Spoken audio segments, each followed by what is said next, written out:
Hello, everyone. Welcome. Yes, welcome in. Hi, I'm Oliver, Hi, I'm Lily. and you are listening to Science in Easy English.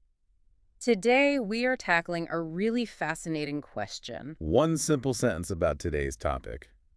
Do we all see the same colors? It sounds like a basic question, but the answer is anything but basic. Okay, let's unpack this. Right. Because the stack of sources we have in front of us today is just massive. We are looking at an incredibly dense mix of neurobiology papers, philosophy essays, linguistic studies, and even some cutting-edge optical tech research. It's very eclectic stack. Right. And our mission today is to decode the mystery of color. We're going to explore how our eyes actually capture light, whether color exists in the real world or just in our heads. How the language you happen to speak literally changes the colors you see. That part is wild. It really is. And finally, how scientists are beaming lasers into human eyes to create brand new colors that do not exist in nature. Yeah.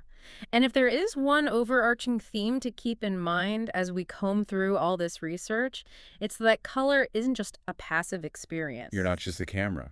Exactly. You aren't simply a camera recording the world around you.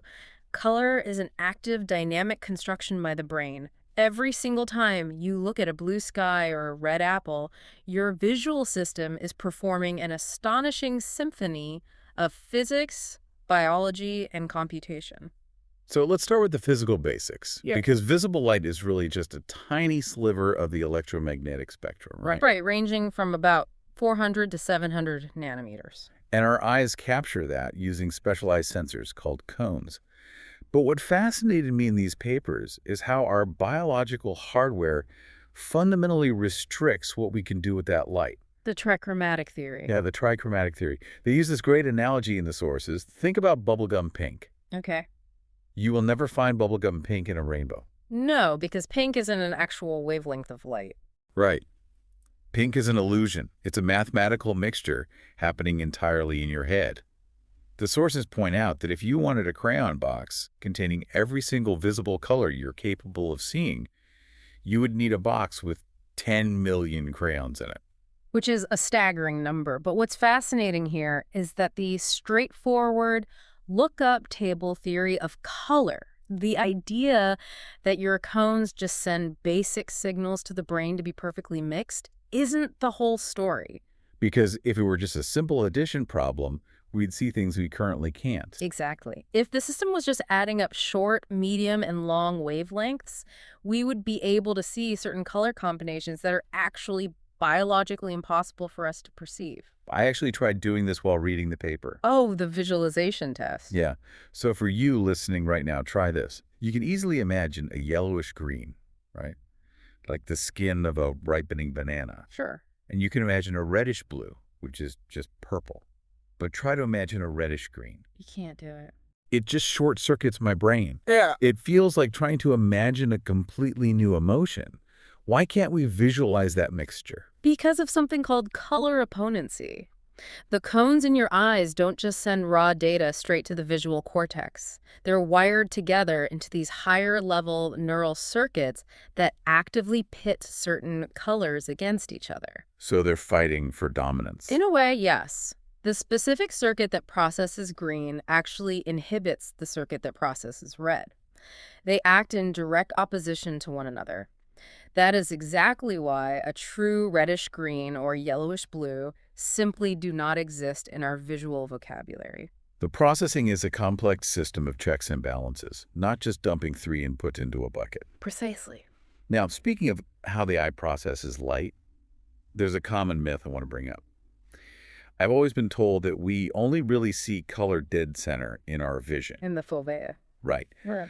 I assumed that everything out on the edges of my vision was mostly processed in black and white, or at least super faded. But one of the papers from City St. George's University totally flipped that assumption on its head. It's a brilliant study, because for a long time, vision scientists really struggled to measure peripheral color vision accurately. So what did the City St. George's team actually find? They developed a highly specialized display of multicolored discs designed to completely bypass the fovea and only test the outer edges. And they proved that 99% of our color-sensing cones are actually located in our peripheral retina. 99%. That is a staggering statistic. It really changes how you think about your own eyes.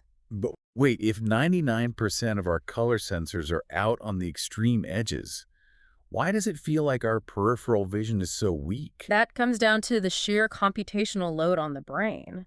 Remember those short, medium, and long wavelength cones, the S, M, and L cones? Yeah. Their sensitivities heavily overlap with one another, so any natural light entering your eye, even way out in your periphery, is stimulating a highly complex combination of sensors all at once. So it's never just a clean single signal. Never.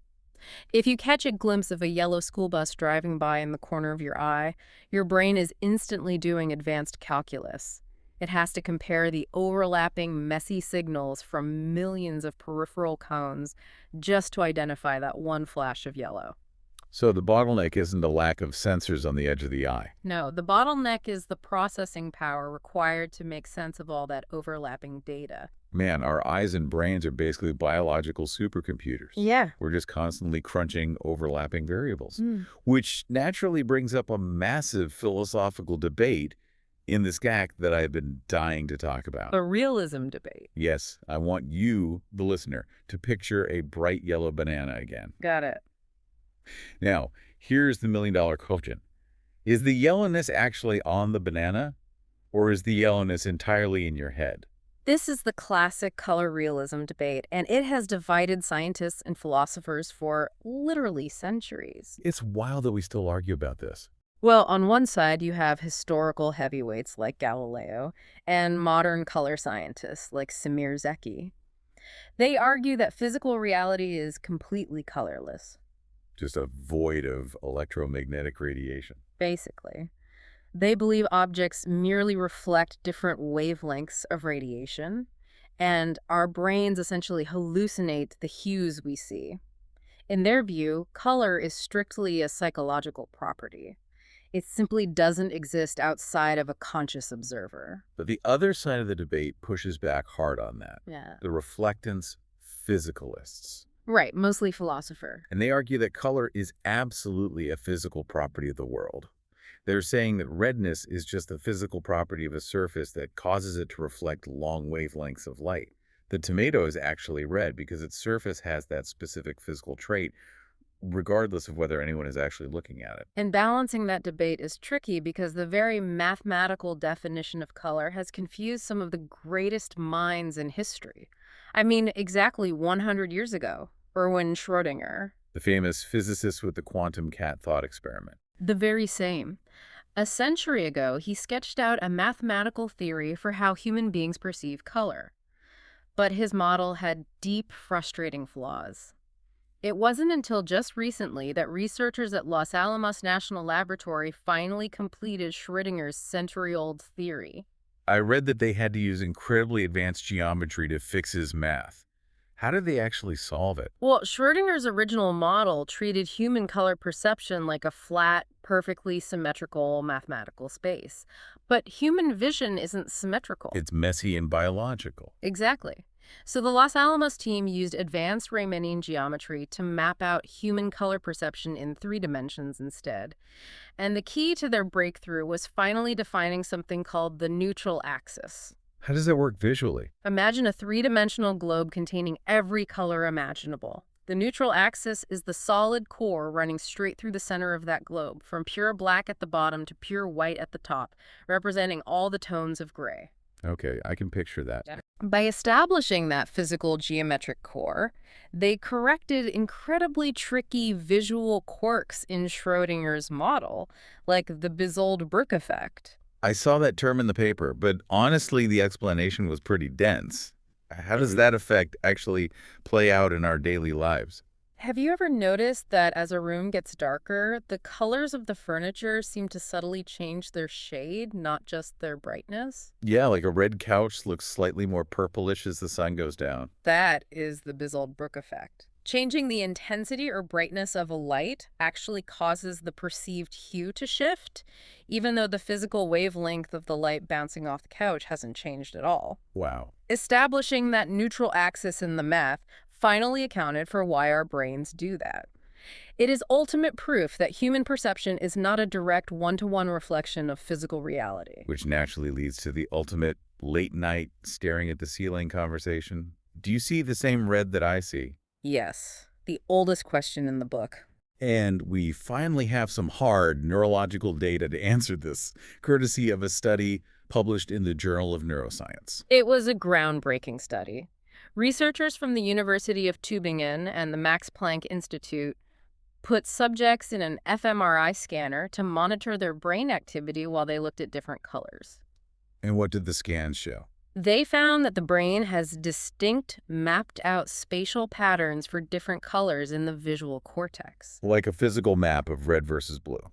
Exactly. But what is truly incredible is that these spatial patterns are highly conserved across different people. So they're almost identical. Yes, the scientists could actually look at the brain activity of person A and use it to successfully predict what color person B was looking at. That is unbelievable. So we really do share a biological blueprint for color. We do. We might not be able to definitively prove that your internal conscious sensation of red feels exactly the same as my internal sensation of red, but we do know that the biological software processing it is fundamentally the same. Our internal color maps were shaped by the exact same evolutionary pressures. Here's where it gets really interesting, though.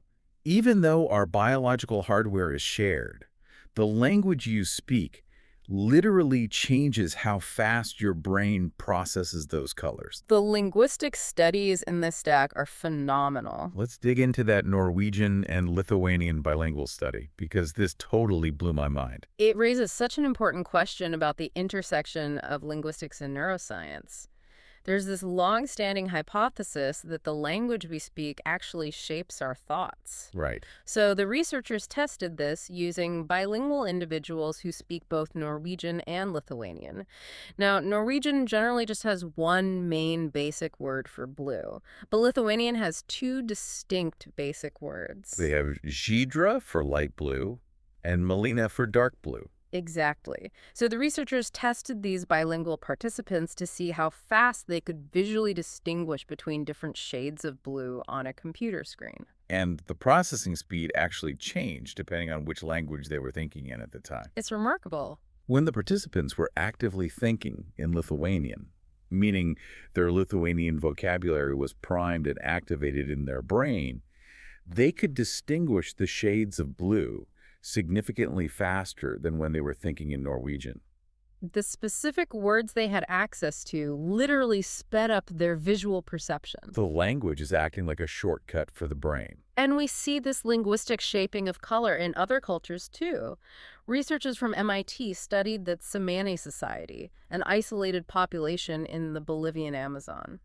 And they don't have separate words for blue and green, do they? Traditionally, no. Monolingual Tsimane speakers don't naturally differentiate between blue and green. They use broad terms that cover both. The MIT researchers use standardized color chips to test how they categorize the spectrum. But the shift happened when they learned a new language. Yes. When some of these individuals learned Spanish as a second language, they didn't just borrow the Spanish words for blue and green. They actually began repurposing their own native Tsimane's words to carve up the color spectrum into new, distinct categories. It's amazing how our internal vocabulary projects outward to categorize the world. But the environment pushes back, doesn't it? The physical colors we inhabit dictate our internal chemical state. Oh, absolutely. The environmental design research we reviewed dives deep into color psychology. Colors aren't just seen, they are felt on a physiological level. Which is why architects are so obsessed with it. Exactly. Specific colors are routinely used by designers to manipulate mood and cognitive function. Red, for instance, is a major stimulant. It makes you anxious. Well, it increases your heart rate and boosts alertness. It stirs up conversation, which is why you see red so often in creative breakout spaces or dining rooms. That makes sense. What about yellow? Yellow actually prompts the brain to release more serotonin, making people feel more optimistic and awake. And green is basically the ultimate hack for the nervous system. Because of nature. Right.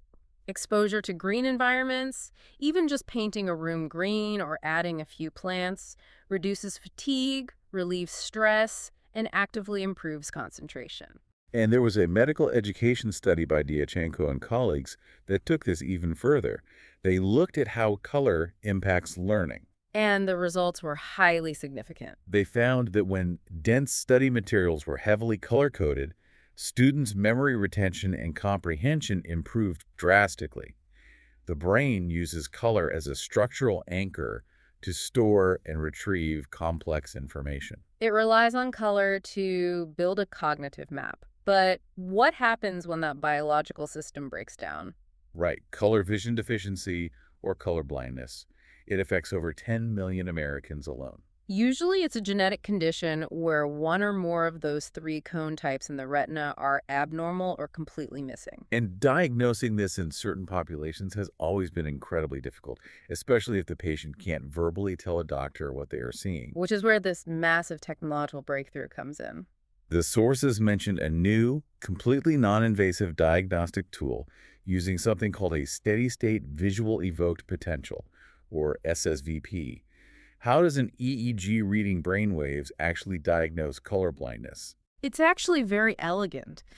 Imagine staring at a screen that is flashing a specific shade of red exactly 10 times a second. Okay, 10 flashes a second.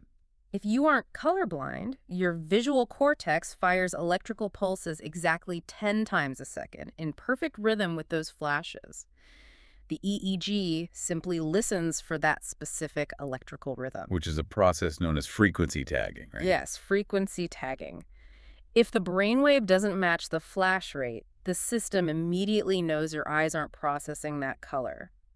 It diagnoses color blindness purely through brainwaves without the patient needing to say a single word. That is an absolute game changer for individuals who can't communicate, like patients with locked-in syndrome. It gives them a voice, medically speaking. And scientists aren't just getting better at diagnosing it, they're getting much closer to curing it. I was so amazed by the NEATS lab at the University of Washington. But the primate study. Yes. They used a viral vector gene therapy to introduce a third type of cone into the retinas of adult squirrel monkeys. These monkeys were naturally born dichromatic, meaning they only had two cone types, just like a colorblind human. And those monkeys suddenly gained the ability to see red and green hues they had never experienced before in their entire lives. Which proves the adult brain isn't locked in. Exactly. It proves that the adult primate brain is remarkably plastic. It's capable of handling entirely new color signals without needing to be rewired from birth. That is so hopeful. Those same researchers are now teaming up with biotech firms to develop a single injection that could potentially cure red-green color blindness in humans. A single shot. And they're developing gene therapies for conditions like retinitis pigmentosa, which is a devastating degenerative disease that patients describe as feeling like someone is slowly turning down a dimmer switch on the entire world. So what does this all mean? The fact that an adult brain could suddenly comprehend a third color signal brings us to perhaps the most thrilling piece of research in our stack today. The Berkeley study. Yes, the Oz platform from UC Berkeley. This is straight out of science fiction. How did they push the limits of human perception? To understand what they did, we have to go back to how the M and L cones in your eye have highly overlapping sensitivities. The messy signals we talked about earlier? Right. In nature, it is physically impossible for natural light to hit your eye and only stimulate the medium wavelength M cones. Because their sensitivities overlap so much, any light that triggers the M cones is automatically going to trigger the long wavelength L cones and the short wavelength S cones as well. You never, ever get a pure signal from just one type of cone. Until the Oz platform. How did they manage to bypass the other cones? It sounds impossible. They used advanced adaptive optics, similar to the technology used in astronomical telescopes to remove atmospheric blur, to map the exact microscopic location of thousands of individual cone cells in a living human's retina. But our eyes are constantly moving. They are constantly making microscopic twitches called microsaccades. But the Berkeley system tracked those movements in real time. Once they had that ultra-precise map, they fired microscopic lasers directly into just the M cones, completely bypassing the L and S cones. So they fed the human brain a pure signal that has literally never existed in the natural history of the Earth. Never. And the result of that experiment is a brand new color called Olo. I spent 10 minutes just trying to visualize Olo while reading this paper. Did you get close? I don't think so. Yeah. The subjects who saw it, including the researchers themselves, described it as an impossibly saturated peacock green or teal. They said it was the greenest green imaginable, far more vivid and saturated than anything you could ever find in nature or generate on a high-end computer screen. And the precision required to maintain that illusion was astounding. If the researchers jittered the laser even a tiny fraction of a millimeter, the light would bleed over and hit the surrounding cones. And the color would break. The magical Olo color instantly vanished, reverting back to a normal, everyday green. What does it say about our brains? That it didn't just crash when fed an impossible signal. The profound takeaway here is the sheer plasticity of the human brain. You might logically expect that if you feed the visual cortex an impossible, unnatural signal, the system might glitch or ignore the input entirely or just show you white noise. Like a computer blue screening. Exactly. But it didn't crash.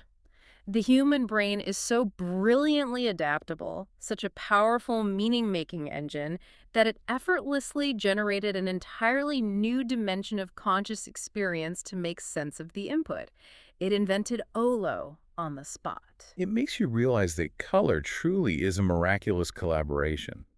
It's this delicate dance between the physical geometry of electromagnetic waves, the biology of our retinas, the language we use to categorize our thoughts, and this incredible engine inside our skulls. It's all working together constantly. The next time you walk outside and look at a blue sky or pick up a red apple at the grocery store, I hope you take a second to appreciate the staggering complexity happening in a fraction of a millisecond, just to give you that experience. Which brings me to an important, final, provocative thought to leave you with today. We've talked about how gene therapies and artificial visual prostheses are currently being developed to restore sight to the blind. Right. We also have computational models proving that the human brain can theoretically process four-dimensional tetrachromatic color vision. Four-dimensional vision. Yes. What if future brain-machine interfaces don't just stop at restoring human vision, but actively augment it? If your brain can effortlessly invent the color Olo from a simple laser trick, what entirely new spectrums of reality spectrums completely invisible to our current biology might we experience when we finally plug artificial sensors directly into our visual cortex? Wow. What other invisible worlds are just waiting out there to be seen? It gives me goosebumps. Just think about it. We will leave you to ponder that one on your own. Thank you so much for joining us on this deep dive into the source material. Stay curious, keep looking closely at the world around you, and we will catch you next time.